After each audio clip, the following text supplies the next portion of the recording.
I rise to support the motion.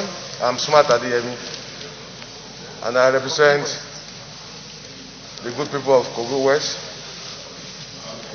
And like Mr. President will attest to it, I personify the masses of this country. And each time I speak from the language of the man on the streets.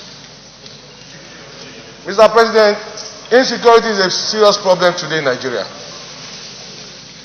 And there comes a time when you cannot but speak the truth, irrespective of the sentiments you may share.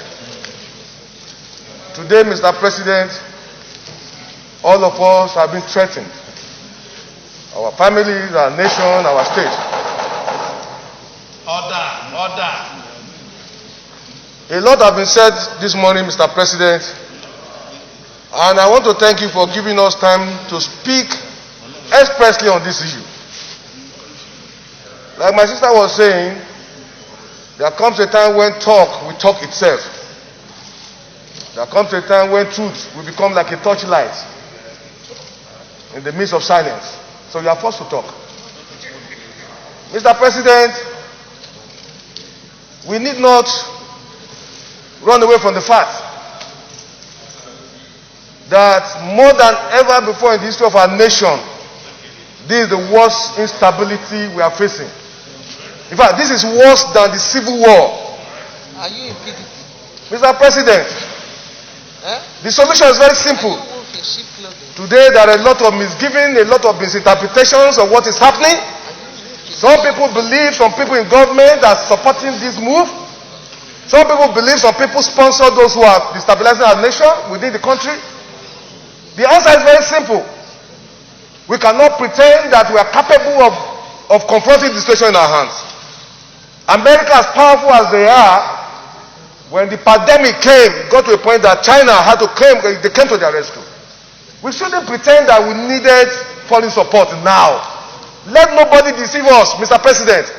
A lot of billions of naira have been voted for security services. Nothing is coming out of it. We wouldn't wait until our nation gets bombed. Let us shout and call for foreign support. I am a APC man and I've been supporting my party. But the president should get to know that it has gotten to a point that we who are supporters, who are members of the APC, we can no longer keep quiet. The president must rise to the occasion. You will not see the truth and you are afraid to say it because you will die. We must open, Mr. President. The nation is on fire. The president must rise to the occasion. It costs us nothing to get foreign support. We must rise to the occasion. We must bring in people to save this country, or else we will be consumed. Every one of us will have a chapter for history. Whenever the history of this period will be written, whatever is our position, we have a chapter. We cannot keep quiet any longer. It has gotten to a point that we cannot sleep with our two eyes closed. We are not free. Our children are not free. The president must rise to the occasion. There is no nation that is so powerful that doesn't need support of other nations.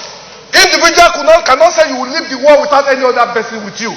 So we must rise. The situation is our security system has collapsed. It has failed.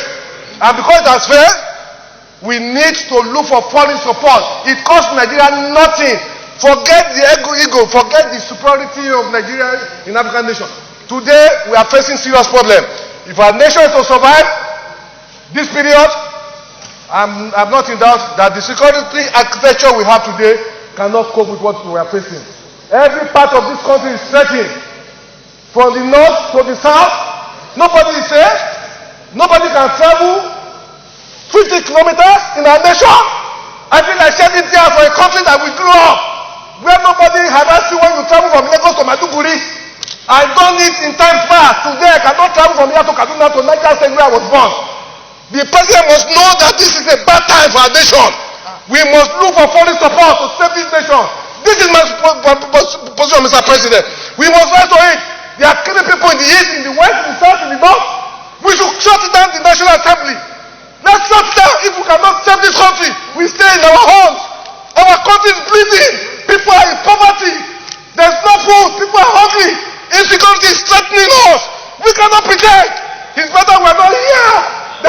Every day your people are dying. Every day Nigerians are dying. We must learn to education. And submit, Mr. President.